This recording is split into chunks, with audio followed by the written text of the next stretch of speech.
¿Qué tal, amigas, amigos? ¿Cómo están? ¿Dispuestos a estudiar la palabra de Dios para hoy? Bien, entonces le invito a que usted tenga a la mano el pasaje que citaba Esteban. Antes queremos hacer algún comentario. Recordamos que Juan está recogiendo cuidadosamente ciertos incidentes en la vida de Jesús, por medio de los cuales él puede probar que Jesús era el Mesías, el Hijo del Dios vivo, trayendo a la gente a la fe en él como tal. ¿Para qué? Para que a través de la fe ellos puedan tener la vida de Cristo impartida en ellos. Y él testifica que hubieron muchas otras cosas que hizo Jesús, cosas que no están registradas, pero estas sí lo están, para que usted crea. Así es que Juan está escribiendo en esta dirección, tratando de animar la fe. Hacia el final de la epístola, él nuevamente declaró que si todas las cosas fueran escritas, todas las librerías del mundo no podrían albergar los libros que fueran escritos sobre el tema Jesucristo. Así que él está cuidadosamente escogiendo ciertos eventos mientras señala diferentes tipos de milagros que hizo Jesús. En nuestro último estudio hemos considerado el milagro del hombre que nació ciego. La prueba que éste ofreció, que ningún hombre puede abrir la vista de un ciego excepto que ese hombre venga de Dios. Ahora vemos una de las más poderosas pruebas de la deidad de Jesucristo. Una de las más poderosas pruebas de su mesianismo, en el hecho de la resurrección de Lázaro de entre los muertos. Así que ahora le invito a que me acompañe en la lectura de la palabra de Dios, comenzando en el versículo 1 del capítulo 11. Estaba entonces enfermo uno llamado Lázaro de Betania. Quiero recordarle que Betania es simplemente una villa, allí en la cima del Monte de los Olivos, en la ladera este, hacia el desierto de Judea, apartado de Jerusalén. Es adyacente allí a Jerusalén. Y cómo es llamado aquí es muy interesante. Es llamada la aldea de María y de Marta, su hermana. Esto nos da un pequeño enfoque acerca de María, la hermana de Lázaro. Podemos ver que María era una clase de persona especial, esa clase de persona que cuando usted piensa en Betania, usted piensa en ella. Ella es la clase de persona sociable, amistosa, que todos la conocían, y este era su pueblo. Este era el pueblo de María. Quizá la gente diría, oh, Betania. Sí, ese es el pueblo de María. Ella era muy devota de Jesús, estaba a sus pies aprendiendo, cuando Marta, su hermana, dijo, Señor, haz que ella venga y me ayude, no es justo. Jesús le dijo, Marta, Marta, afanada y turbada estás con muchas cosas, pero solo una cosa es necesaria, y María ha escogido la buena parte, la cual no le será quitada. Por supuesto, ella fue la que ungió los pies de Jesús con un costoso perfume. Estoy seguro que María era una persona muy especial, tanto como su hermana Marta fue una persona maravillosa, pero un poco diferente en su temperamento al temperamento que tenía María.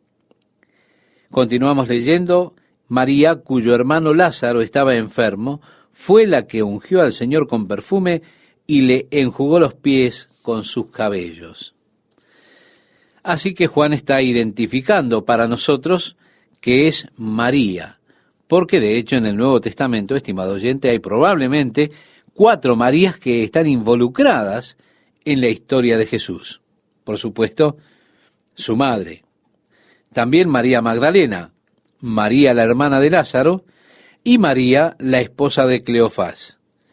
Allí en la cruz vemos a María, la madre de Jesús, María Magdalena y María la esposa de Cleofás. Y así usted tiene al menos 4 Marías en el Nuevo Testamento en relación a la vida de Jesús. Por lo tanto, Juan siente que es necesario aquí identificar a qué María hace referencia. En el versículo 3 leemos, enviaron pues las hermanas para decir a Jesús, Señor, he aquí el que amas está enfermo. Sí, estimado oyente, a mí me resulta interesante que ellas no hicieran ninguna demanda. Todo lo que hicieron fue informarle: el que amas está enfermo. Ellas no demandaron de Jesús algún milagro de sanidad. Ellas sabían que Jesús respondería. Respondió a la necesidad por causa de la relación que ellas tenían con Él. Por tanto, no sintieron la necesidad de decirle a Él cómo tenía que obrar o la necesidad de pedirle una respuesta. Solo le declararon: Señor, el que amas está enfermo. Oyéndolo, Jesús dijo: esta enfermedad no es para muerte, sino para la gloria de Dios, para que el Hijo de Dios sea glorificado por ella. Ahora, había un propósito. Dios había permitido esta enfermedad para que Dios pudiese demostrar su poder a través de Jesucristo en la resurrección de Lázaro. El versículo 5 nos dice: y amaba Jesús a Marta, a su hermana y a Lázaro. Cuando oyó pues que estaba enfermo, se quedó 2 días más en el lugar donde estaba. Por eso es que Juan sintió que era necesario señalar que Jesús realmente les amaba. No fue una falta de preocupación, sino que hubo un esperar deliberado de Jesús por espacio de 2 días. En ese momento Jesús estaba allí en el río Jordán, a unos 32 kilómetros de Betania. En aquel tiempo, usted podría pensar en un viaje en grupo para hacer cerca de 16 kilómetros por día. Ese era el promedio para el viaje de un día. Así que simplemente a cerca de 16 kilómetros del lugar al que se dirija, usted encontrará una aldea. Y si no había aldeas en ese intervalo, usted se encontraría al menos con una posada, los lugares en los cuales usted se podía quedar. Como es bastante árido entre Betania y Jericó, no hay villas alrededor. A mitad de camino, más o menos, hay una posada. Esto era bastante común en aquellos días. Si no había aldeas, entonces se establecían posadas. Y esto lo hacían cada 16 kilómetros aproximadamente.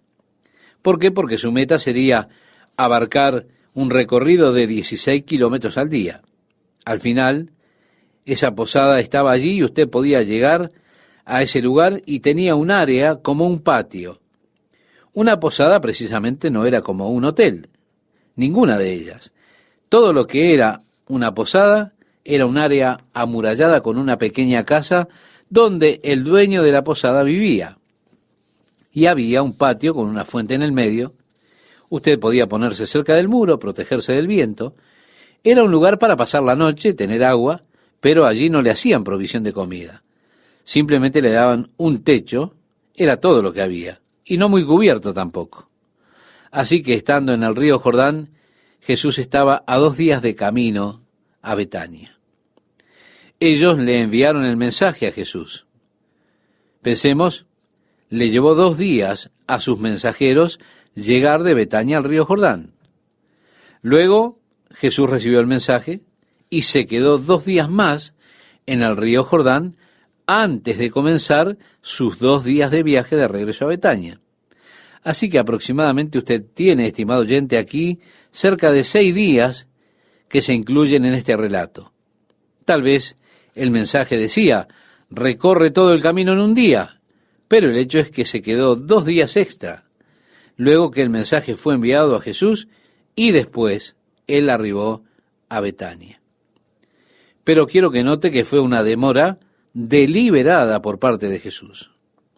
Durante esta demora deliberada, Jesús sabía exactamente qué era lo que estaba sucediendo allá en Betania. Y así continuamos la lectura, porque dice: cuando oyó pues que estaba enfermo, se quedó 2 días más en el lugar donde estaba, en el río Jordán. Luego, después de esto, dijo a sus discípulos: vamos a Judea otra vez. Esto está en la zona de Jerusalén. Le dijeron los discípulos: Rabí, ahora procuraban los judíos apedrearte, ¿y otra vez vas allá? Respondió Jesús: ¿no tiene el día 12 horas? Esto quiere decir 12 horas de luz. Ese es el tiempo que duraba el día. El que anda de día no tropieza porque ve la luz de este mundo, pero el que anda de noche tropieza porque no hay luz en él, concluye el versículo 10. Así que Jesús decía, en otras palabras, tengo que hacer mi trabajo mientras es de día. Eso es lo que básicamente está diciendo Jesús. Dicho esto, les dijo después, nuestro amigo Lázaro duerme, mas voy a despertarle. Bien, lo que acontece a un hijo de Dios, estimado oyente, es diferente totalmente a lo que le sucede a alguien que no es hijo de Dios en lo que tiene que ver con aquello que llamamos muerte. Y esto es porque hay una vasta diferencia. La Biblia no usa el término muerte para nombrar la partida o significar la partida del alma del cuerpo de un creyente. Simplemente le llama sueño. ¿Usted recuerda cuando Jesús fue a sanar a la hija de Jairo? Ya lo hemos estudiado. Cuando él entró en la casa, las personas estaban todas lamentando porque había muerto. Jesús dijo, ella no está muerta, solo duerme. Y ellos se rieron de él. Y así fue que Jesús lo sacó de allí. El apóstol Pablo, al escribirle la carta a los tesalonicenses, su primera carta, les dice, tampoco queremos, hermanos, que ignoréis acerca de los que duermen, para que no os entristezcáis como los otros, que no tienen esperanza. Esto lo puede encontrar en el capítulo 4 de la primera carta del apóstol Pablo a los Filipenses en el versículo 13. Así que, estimado oyente, este era un término usado, y con todo, no era un término preciso, porque hay quienes han acuñado la idea de dormir y crearon la doctrina del sueño del alma. Es decir, su alma está dormida hasta la resurrección, de acuerdo a esta doctrina. Pero la Biblia no enseña eso. La Biblia enseña el hecho de estar ausentes del cuerpo, pero presentes con el Señor. Así que, para que podamos distinguir, no obstante la diferencia entre un creyente y un no creyente, en lo que a la muerte respecta, para el creyente tenemos el término dormir, el cual es usado frecuentemente en el Nuevo Testamento. Jesús lo usó aquí con Lázaro. Él dijo, él duerme. Ahora, sus discípulos no le entendieron.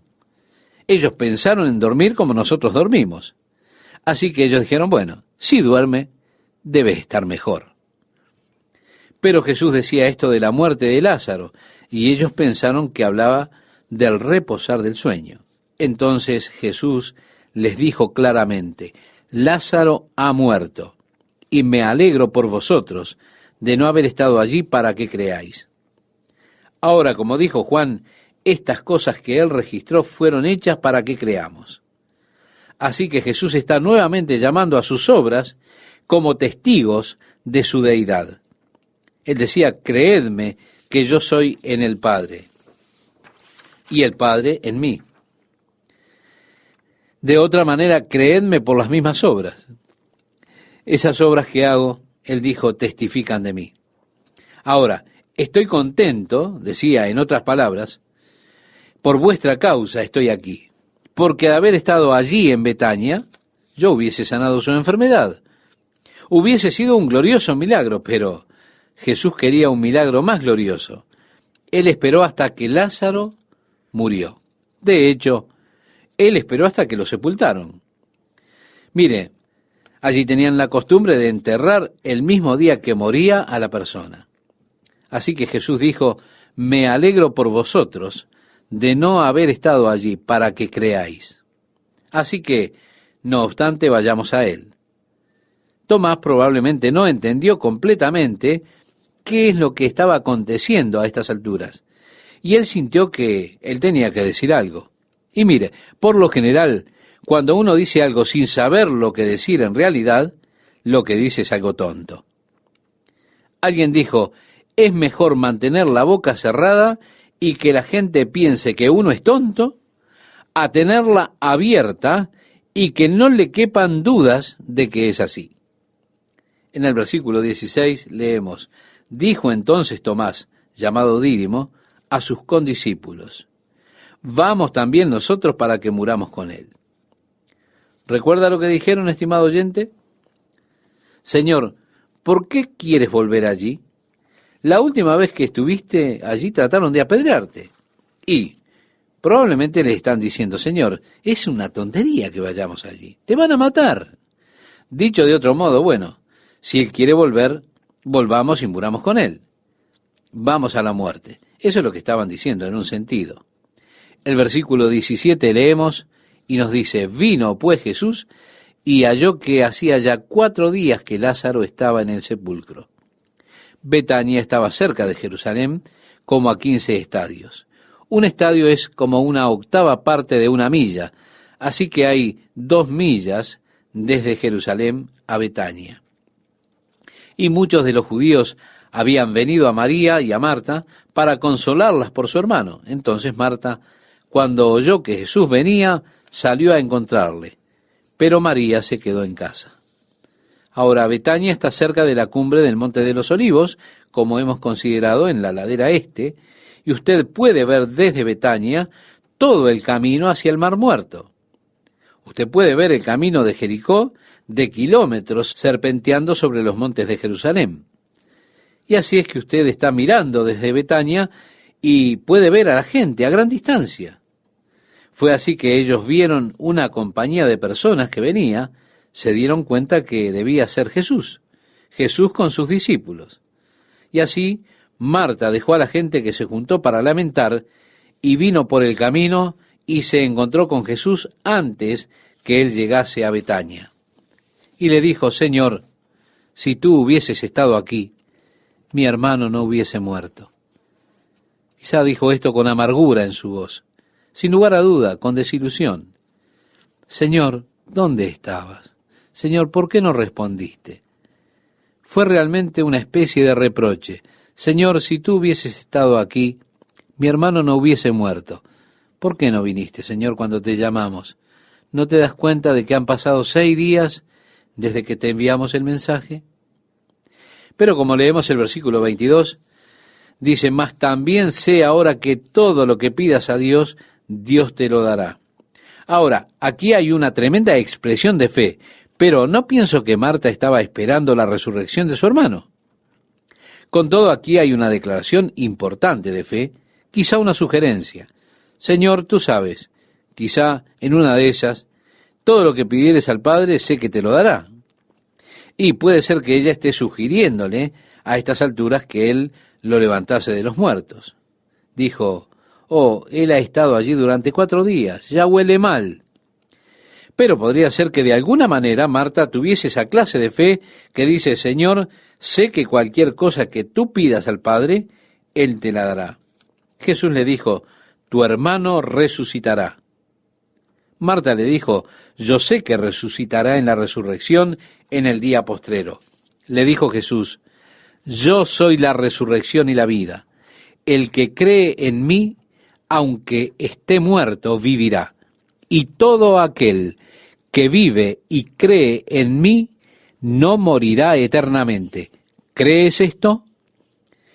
Estimado oyente, esta es una declaración muy radical que Jesús no se atrevería a hacer a menos que Él fuese realmente el Hijo de Dios. Esta declaración es tan radical que ningún hombre puede hacer esta declaración sin inmediatamente ser clasificado como alguien lunático, quizá un loco. Piense alguien que se pare delante de usted y le diga, yo soy la resurrección y la vida, si usted cree en mí, nunca morirá. Usted dirá, este hombre hay que calmarlo. O él es el Hijo de Dios. Pero en este caso, Jesús era el Hijo de Dios. Y entonces Jesús dijo, ¿crees esto? Así que Jesús desafió a Marta en su fe, y ella respondió, y le dijo, sí, Señor, yo he creído que tú eres el Cristo, el Hijo de Dios, que has venido al mundo.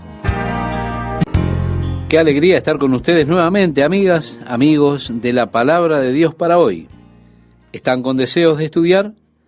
Bueno, le invito a que juntos sigamos entrando en este Evangelio de Juan, que es tan pero tan apasionante.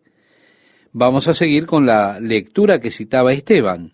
Así que le invito, si ya encontró el pasaje, que me acompañe y vamos a leerlo juntos. Y amaba Jesús a Marta, a su hermana y a Lázaro. Cuando oyó, pues, que estaba enfermo, se quedó 2 días más en el lugar donde estaba. Luego, después de esto, dijo a los discípulos, vamos a Judea otra vez. Quiero reiterar lo que decíamos en el programa anterior. Esto queda allí en la zona, en el área, en el lugar de Jerusalén. El versículo 8 leemos, le dijeron los discípulos, Rabí, ahora procuraban los judíos apedrearte, ¿y otra vez vas allá? Respondió Jesús, ¿no tiene el día 12 horas? Es decir, 12 horas de luz. Está hablando acerca de las horas en que hay luz, luz de día. El verso 9 leemos, el que anda de día no tropieza porque ve la luz de este mundo, pero el que anda de noche tropieza porque no hay luz en él. En otras palabras, tengo que hacer mis obras mientras aún es de día. Eso es lo que él está diciendo básicamente. Dicho esto, les dijo después, nuestro amigo Lázaro duerme, mas voy a despertarle. Ellos dijeron, si él está durmiendo, debe estar mejorando. Pero Jesús decía esto de la muerte de Lázaro, y ellos pensaron que hablaba del reposar del sueño. Entonces Jesús les dijo claramente, Lázaro ha muerto, y me alegro por vosotros de no haber estado allí, para que creáis. Mas vamos a él. Como dice Juan en su Evangelio, estas cosas que él registró, las registró de manera que ellos creyeran. Y ahora Jesús nuevamente apela a sus obras como testimonio de su deidad. Jesús dice, me alegro por vosotros de no haber estado allí para que creáis. Vamos también nosotros. Tomás probablemente no comprendió completamente lo que estaba sucediendo en ese momento y sintió que él debía decir algo. Generalmente cuando usted dice algo sin saber realmente qué decir, se termina diciendo algo tonto. En el verso 16 leemos, dijo entonces Tomás, llamado Dídimo, a sus condiscípulos, vamos también nosotros para que muramos con él. Vino pues Jesús y halló que hacía ya 4 días que Lázaro estaba en el sepulcro. Betania estaba cerca de Jerusalén, como a 15 estadios, y muchos de los judíos habían venido a Marta y a María para consolarlas por su hermano. Entonces Marta, cuando oyó que Jesús venía, salió a encontrarle, pero María se quedó en casa. Y Marta dijo a Jesús, Señor, si hubieses estado aquí, mi hermano no habría muerto. Seguramente ella dijo esto con amargura en su voz, quizá desilusionada. Ella dijo, Señor, ¿dónde estabas? ¿Por qué no respondiste? El versículo 22 nos dice que ella dijo, mas también sé ahora que todo lo que pidas a Dios, Dios te lo dará. Aquí hay una tremenda expresión de fe, pero no creo que Marta estuviera anticipando la resurrección de su hermano. Ella dijo, mas también sé ahora que todo lo que pidas a Dios, Dios te lo dará. Tal vez ahora ella está sugiriendo que él vaya y lo resucite de la muerte. Sin embargo, cuando él fue a la tumba y dijo, muevan la piedra, ellos dijeron, él ha estado allí por 4 días ya. Pero pudiera ser que Marta de alguna forma tuviese esa clase de fe, que dijera, Señor, yo sé que cualquier cosa que tú pidas al Padre, Él te lo dará. En el versículo 23 leemos, Jesús le dijo, tu hermano resucitará. Marta le dijo, yo sé que resucitará en la resurrección en el día postrero. Le dijo Jesús, yo soy la resurrección y la vida. El que cree en mí, aunque esté muerto, vivirá. Y todo aquel que vive y cree en mí, no morirá eternamente. ¿Crees esto? Debido a esta declaración de Jesús, nos damos cuenta de lo que él dice en el capítulo anterior, en el versículo 27, acerca de esto. Mis ovejas oyen mi voz, y yo las conozco, y me siguen, y yo les doy vida eterna, y no perecerán jamás. Vea usted, cuán inconsistente sería decir que alguien que tiene vida eterna muera. Eso es una total inconsistencia de términos. O él tiene vida eterna, o no la tiene. O es como decir, él tiene vida eterna, sí, él murió ayer. No, si usted tiene vida eterna, usted no puede morir. Esto es lo que nos ha dado Dios, vida eterna. Esta vida es en el Hijo, y el que tiene al Hijo tiene vida. Él dijo, yo soy la resurrección y la vida. Entonces, uno se puede preguntar, ¿qué sucedió con el Hijo de Dios del que decimos que está muerto? Lo que sucede, estimado oyente, es que Él tiene su espíritu. El espíritu es el yo real, ese yo que se ha mudado de la tienda, la morada temporal que Dios ha hecho para mi espíritu, hacia dentro de la casa, es decir, la ciudad de Dios no hecha de manos, eterna en los cielos. Esta tienda en la cual estoy viviendo es solamente temporal para mí. Usted nunca piensa en una carpa como una residencia permanente, ¿verdad? Siempre es algo transitorio. ¿Por qué? Porque seguimos avanzando. Es interesante que en la Tierra Santa, en el día de hoy, hay aún allí beduinos, personas nómades que aún viven en sus tiendas y mudan sus tiendas de un lugar al otro. Ellos conservan sus ovejas, sus cabras y demás, pero ellos levantan sus tiendas, las mujeres lo hacen, los hombres no saben cómo manipular las tiendas. Y así se mudan hacia otro lugar donde las mujeres nuevamente levantarán las tiendas. Ellos son nómades. Ahora, también es interesante que los beduinos están, algunos de ellos, estableciéndose en lugares. Y cuando ellos comienzan a establecerse en un área determinada, cuando deciden quedarse en un lugar, ellos se mudan de las tiendas a unas pequeñas chozas que ellos construyen. Y así ellos comienzan a construir una casa. Dios tiene un nuevo cuerpo para mí.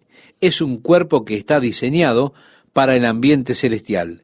Es un cuerpo que es mi morada eterna. Es un cuerpo que no envejecerá. Un cuerpo que no conoce el dolor, no conoce el sufrimiento, no puede cansarse.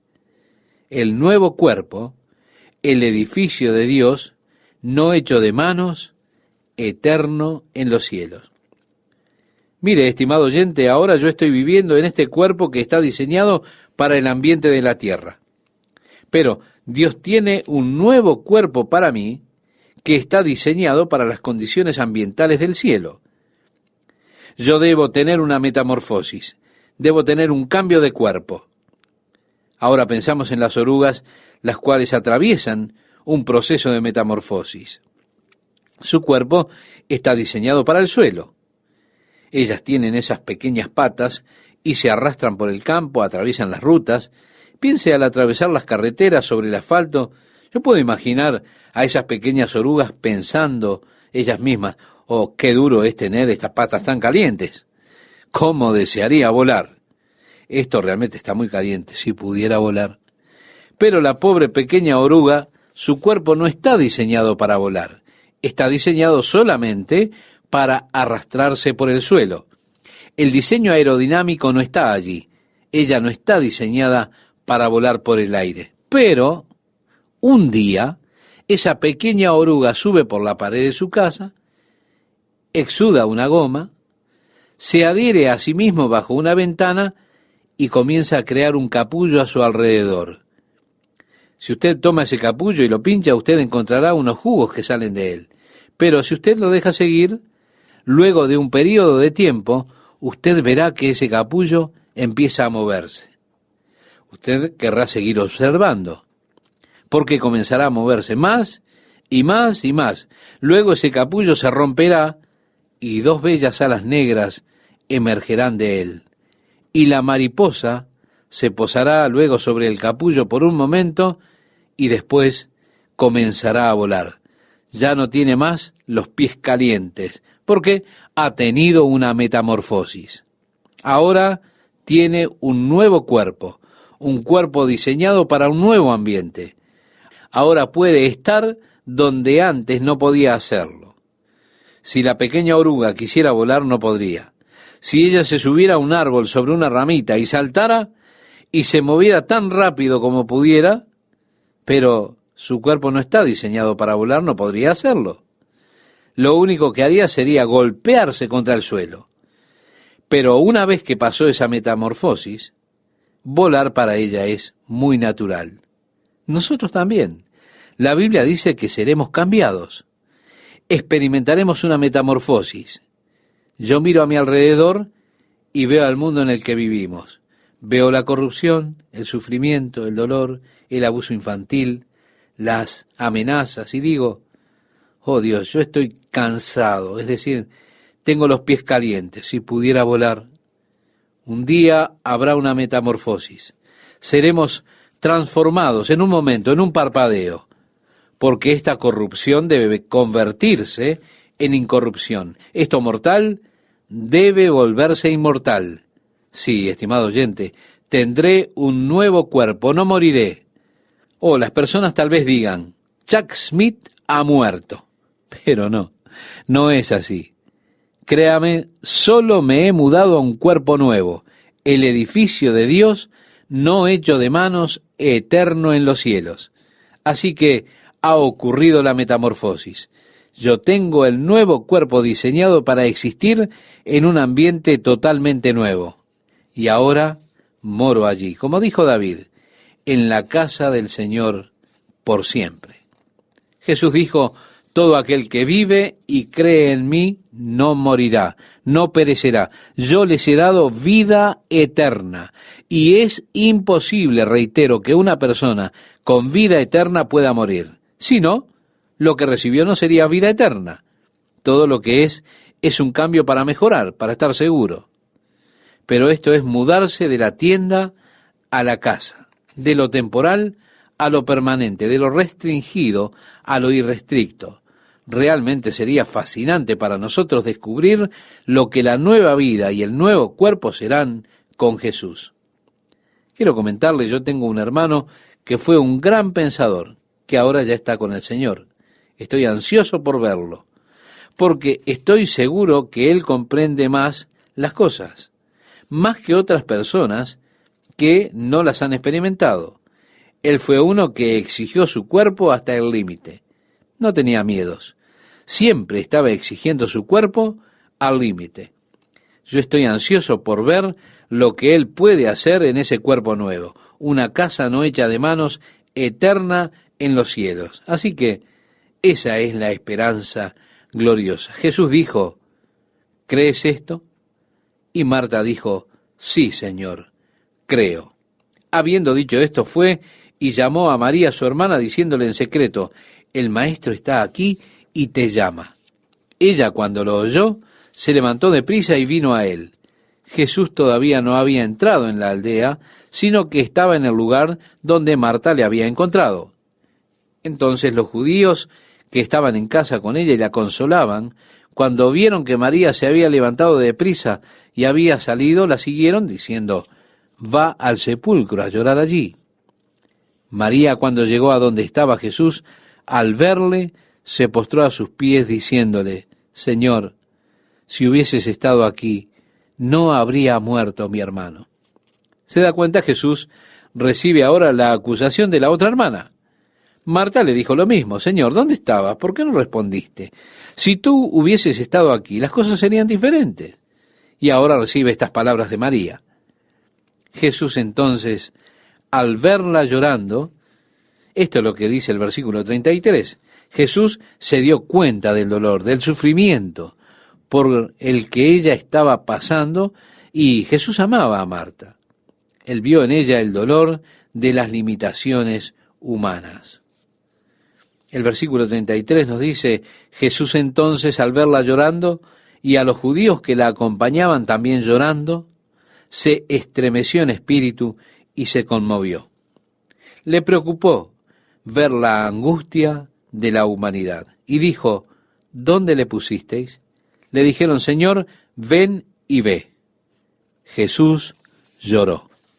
Hay quienes suponen que Jesús lloró, dicen ellos, porque su amigo Lázaro había muerto. Pero créame, eso es ridículo. ¿Por qué habría de llorar él por la muerte de Lázaro, si él sabía que lo resucitaría de la muerte en unos pocos minutos? ¿Recuerda usted que Jesús dijo a sus discípulos allí en el río Jordán que debo ir a despertarlo? Luego él dijo, está muerto, voy a resucitarlo de la muerte. Así que esos comentaristas que dicen que Jesús lloró porque su amigo había muerto, realmente no han leído el texto completo. Él lloró por el dolor y el pesar de la humanidad, al ver el dolor que sus amigas Marta y María estaban experimentando como resultado de la muerte de su hermano. Él lloró por su aflicción. Sí, estimado oyente, Jesús se estremece por nuestras enfermedades, porque dice así la palabra de Dios. Dice que tenemos un gran sumo sacerdote que se conmueve con nuestra debilidad. Él nos ve en nuestro dolor. Él se conmueve por nuestros sentimientos de dolor, por nuestro sufrimiento, por nuestra debilidad. Él es un Señor amoroso y compasivo. Por eso lloró Él por ellas. Es interesante que frente a la muerte, en realidad nosotros no lloramos por la persona que se ha ido, sino por aquellos que quedan. Cuando mi padre y mi hermano fueron asesinados, yo no lloré por ellos, lloré por mí. Yo perdí el mayor soporte que un hombre pueda tener. Lo perdí cuando mataron a mi padre. Y perdí a mi hermano, un hermano fabuloso, cuando los mataron a ellos juntos. Créame, yo experimenté una pérdida tremenda. Y lloré, pero lloré por mí. Un poco molesto de que ellos estuvieran tan lejos de mí. Pero, créame, perdí un soporte amoroso con mi padre y una compañía importante con mi hermano. Siempre pasamos buenos momentos juntos. Anduvimos en bote juntos, esquiamos, hacíamos todo juntos. A pesar de que él era varios años más joven que yo, nos entendíamos maravillosamente bien. Yo sabía que lo iba a extrañar y por eso lloré por mí. Créame, fue un llanto egoísta. Este muchacho, él se va y me deja a mí aquí. Sí, yo estaba llorando por mí. Jesús no lloró por Lázaro. Usted no llora por quien ha muerto, si esa persona está con el Señor. Ahora, si esa persona no está con el Señor, entonces la cosa es totalmente diferente. Podemos decir, sí, llorad como los que no tienen esperanza. ¿Qué tal, amigas, amigos? ¿Cómo están? Le doy gracias a Dios por esta nueva oportunidad que me da de compartir con ustedes estos momentos con la palabra de Dios para hoy. En el pasaje que citaba Esteban nos dice la Biblia, María, cuando llegó a donde estaba Jesús, al verle, se postró a sus pies diciéndole, Señor, si hubieses estado aquí, no habría muerto mi hermano. Así vemos que Jesús recibe la acusación de la otra hermana. Verás, Marta dijo lo mismo, Señor, ¿dónde estabas? ¿Por qué no respondiste? Señor, si tan solo hubieses estado aquí, las cosas hubiesen sido diferentes. Él está recibiendo esto mismo ahora de María. Jesús entonces, al verla llorando, es decir, él se dio cuenta del dolor, el dolor que ella había atravesado. Él la amó a Marta y vio el dolor. Jesús entonces, al verla llorando, decía este versículo, y a los judíos que la acompañaban también llorando, se estremeció en espíritu y se conmovió y dijo, ¿dónde le pusisteis? Le dijeron, Señor, ven y ve. Jesús lloró. Sí, estimado oyente, Jesús es movido por nuestros padecimientos. Tenemos tal sumo sacerdote, el cual es tocado por nuestra debilidad. Él nos ve nuestras fragilidades. Él nos ve en nuestro dolor y es tocado por nuestros sentimientos de dolor y de pesar. Él es tocado por nuestras debilidades. Simplemente, Él es un Señor amante y compasivo. Él es alguien que es movido por nuestro dolor, por nuestro pesar. El verso 36 dice, dijeron entonces los judíos, mirad cómo le amaba. Ellos no lo entendían por completo, su llanto tampoco. Algunos de ellos dijeron, ¿no podía este que abrió los ojos al ciego haber hecho también que Lázaro no muriera? Refiriéndose al último milagro notable que había realizado Jesús allí en Jerusalén. ¿No podía este que abrió los ojos al ciego haber hecho también que Lázaro no muriera? Esa era la pregunta. Jesús, profundamente conmovido otra vez, vino al sepulcro. Era una cueva y tenía una piedra puesta encima. Dijo Jesús: quitad la piedra. Marta, la hermana del que había muerto, le dijo: Señor, hiede ya, porque es de 4 días. Ahora recuerden que Marta dijo: Señor, sé que todo lo que pides a Dios, Él lo dará.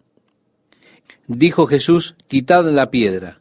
Marta, la hermana del que había muerto, le dijo: Señor, hiede ya, porque es de 4 días. Jesús le dijo: ¿no te he dicho que si crees verás la gloria de Dios? Entonces quitaron la piedra de donde había sido puesto el muerto. Y Jesús, alzando los ojos a lo alto, dijo: Padre, gracias te doy por haberme oído. Yo sabía que siempre me oyes, pero lo dije por causa de la multitud que está alrededor, para que crean que tú me has enviado. Jesús dijo: ¿no crees que yo soy en el Padre y el Padre en mí? Las palabras que yo os hablo, no las hablo por mi propia cuenta, sino que el Padre que mora en mí, Él hace las obras.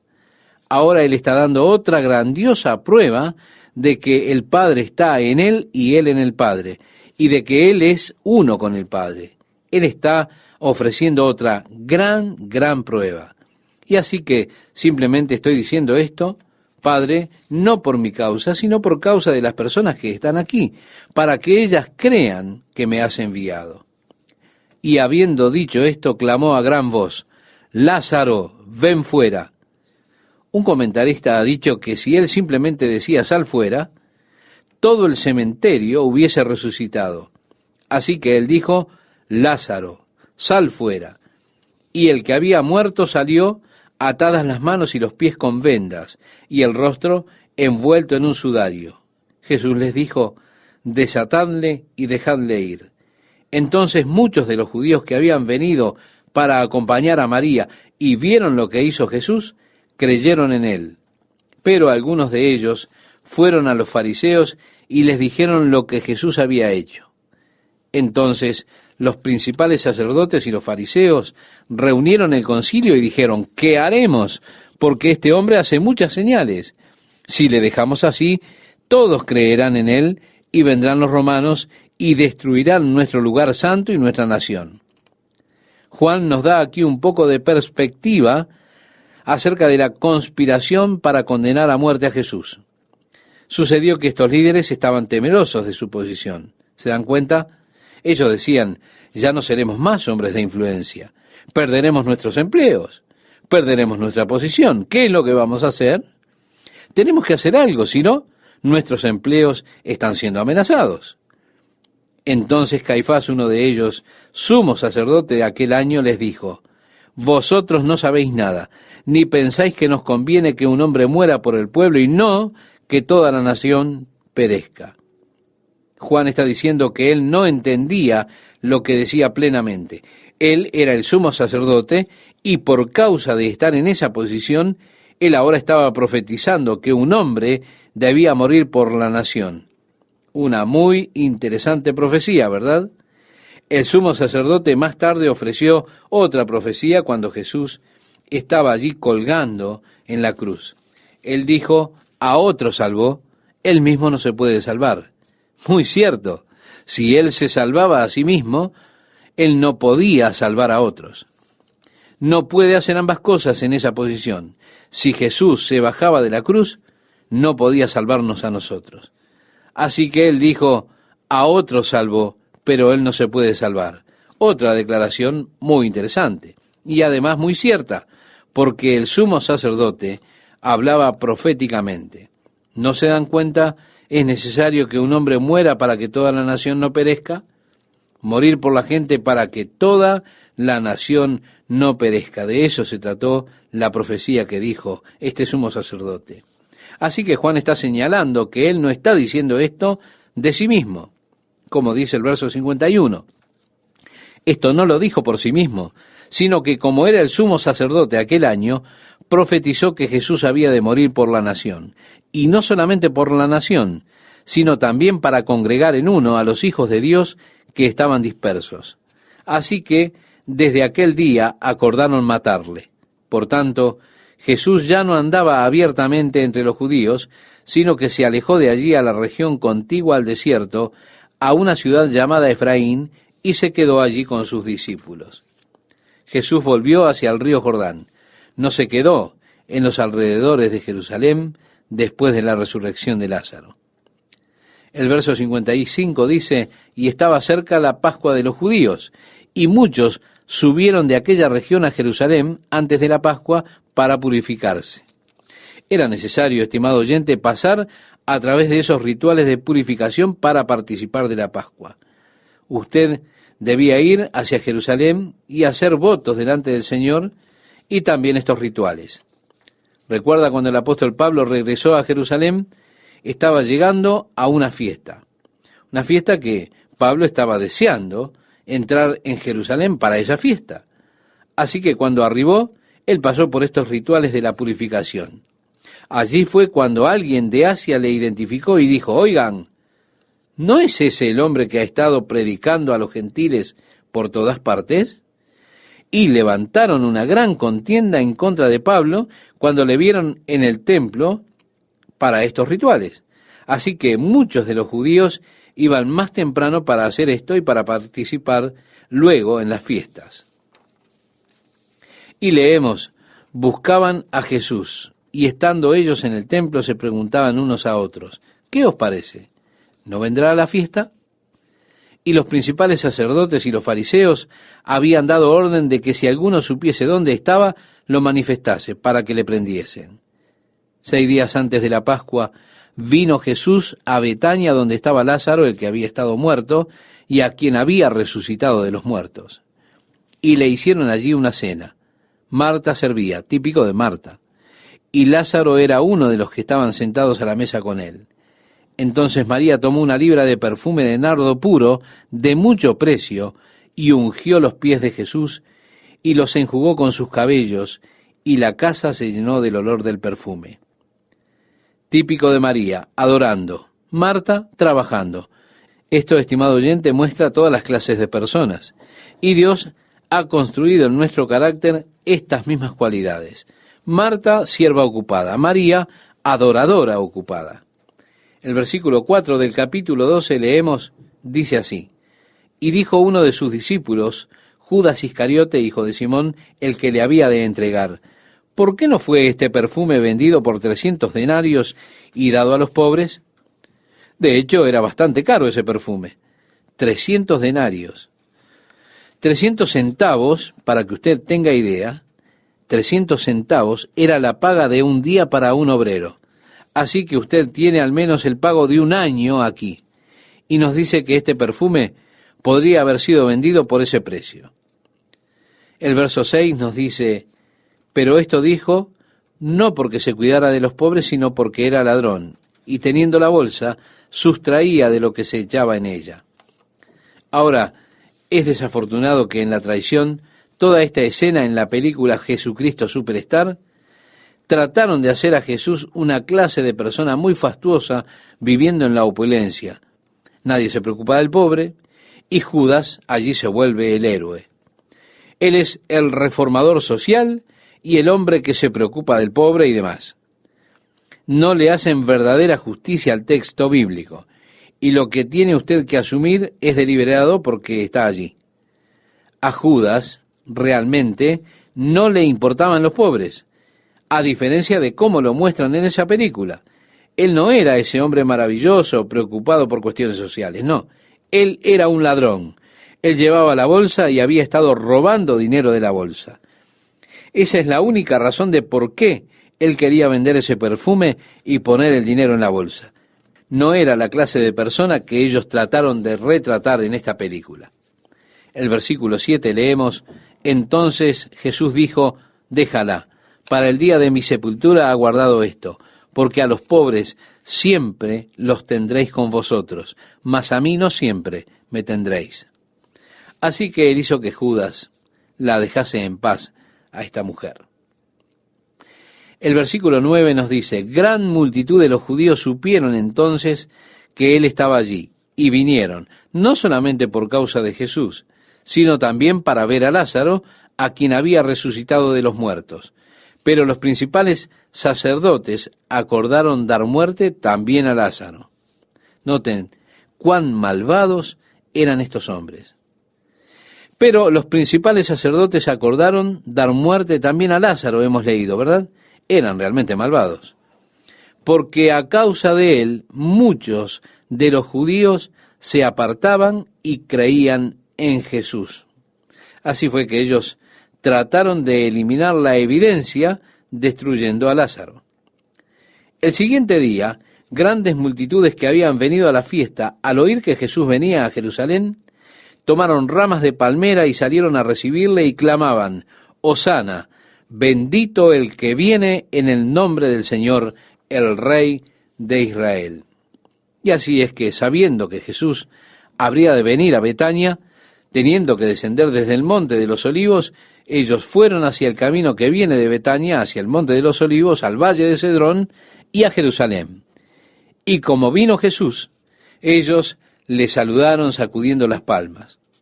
De allí es que tenemos este domingo conocido como el Domingo de Ramos. Es el domingo que tiene que ver con aquel domingo antes de la crucifixión. Le aclamaban con el Salmo 118, que dice: Hosana, es decir, salva ahora. Es lo que la palabra hebrea significa, salva ahora. Bendito es el Rey de Israel que viene en nombre del Señor. Si me acompañan la lectura nuevamente, estimado oyente, en el capítulo 12 de Juan, versículo 14 al 16, leemos: Y halló Jesús un asnillo y montó sobre él, como está escrito: No temas, hija de Sión, he aquí tu rey viene, montado sobre un pollino de asna. Estas cosas no las entendieron sus discípulos al principio, pero cuando Jesús fue glorificado, entonces se acordaron de que estas cosas estaban escritas acerca de él y de que se las habían hecho. Ahora, Juan es muy honesto y es muy franco aquí, ¿verdad?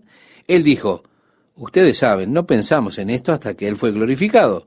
Luego reflexionamos y dijimos: ¿recuerdan cómo batíamos las ramas? Y él estaba cabalgando sobre ese burrito. ¿No es lo que Zacarías dijo? Regocíjate grandemente, hija de Sión, porque he aquí tu rey viene manso sentado sobre un pollino, hijo de asna. En otras palabras, Juan está diciendo: no estábamos tratando deliberadamente de armar el escenario para que se cumpliera la profecía. No dijimos: ahora, ¿qué dice la Biblia? ¿Se supone que sea lo siguiente que está profetizado? Solucionémoslo de esta manera. No fue una conspiración deliberada para armar el escenario. Fue algo que ellos hicieron y al final se dieron cuenta. Oigan, estábamos cumpliendo la profecía. La comprensión vino, pero no fue sino hasta después que Jesús fue glorificado. Así que no fue que armaron un escenario deliberadamente en lo que a los discípulos conciernen. El versículo 17 nos dice: y daba testimonio la gente que estaba con él cuando llamó a Lázaro del sepulcro y le resucitó de los muertos.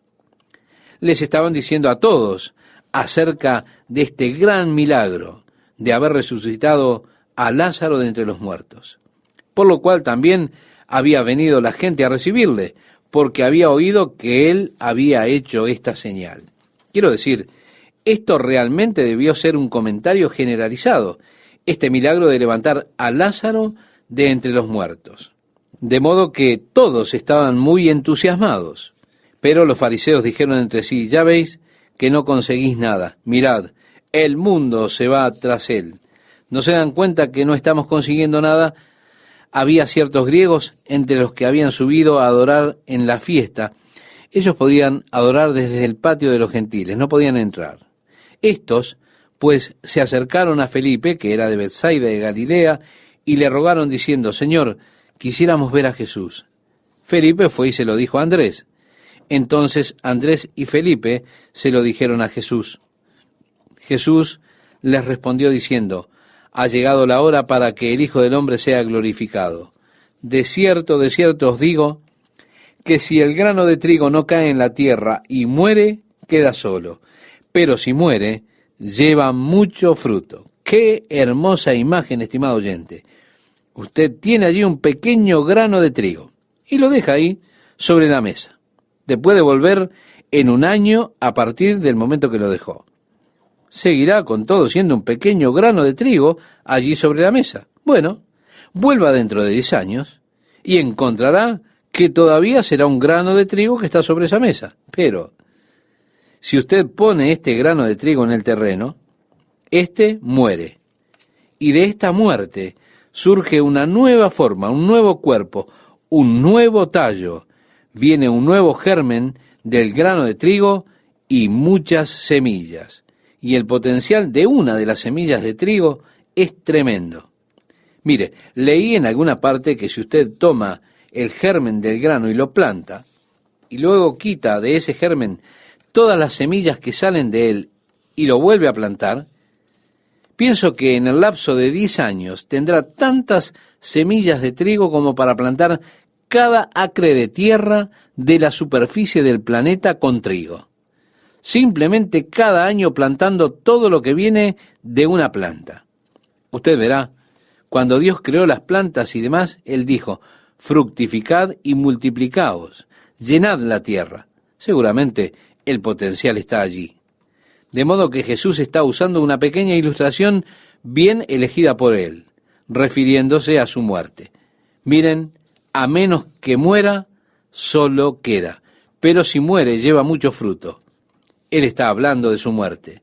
A través de su muerte, Él iba a traer mucho fruto. Continúa diciendo, el que ama su vida la perderá, y el que aborrece su vida en este mundo, para vida eterna la guardará. Él había dicho antes, el que busca salvar su vida la perderá. Y el que pierde su vida por causa de mí, la hallará. Han de perderla de todos modos, pero si ustedes están buscando esa nueva vida, la vida eterna, entonces, si alguno me sirve, sígame, y donde yo estuviere, allí también estará mi servidor. Si alguno me sirviere, mi Padre le honrará. Ahora está turbada mi alma. ¿Y qué diré? Padre, sálvame de esta hora. Mas para esto he llegado a esta hora. Usted recuerda que Él estuvo diciendo, mi hora aún no ha venido, mi hora aún no ha llegado. Ahora se está acercando la hora. Y al acercarse, Él comienza a atravesar esta confusión interna. Él dice, ahora está turbada mi alma. ¿Y qué diré? Padre, sálvame de esta hora. Él está comenzando a entrar en la agonía del jardín. Sí, estimado oyente, estos son los últimos días. Jesús lo sabe. En el jardín de Getsemaní Él oró, Padre, si es posible, haz que pase esta copa de mí. No obstante, no sea hecha mi voluntad, sino la tuya. Sí, Él está pasando por esta confusión, pero Él dice, yo voy a decir ahora, Padre, sálvame de esta hora. Con todo, es para esta hora que he venido al mundo, por esta causa. Es por ello por lo que estoy aquí. Padre, glorifica tu nombre.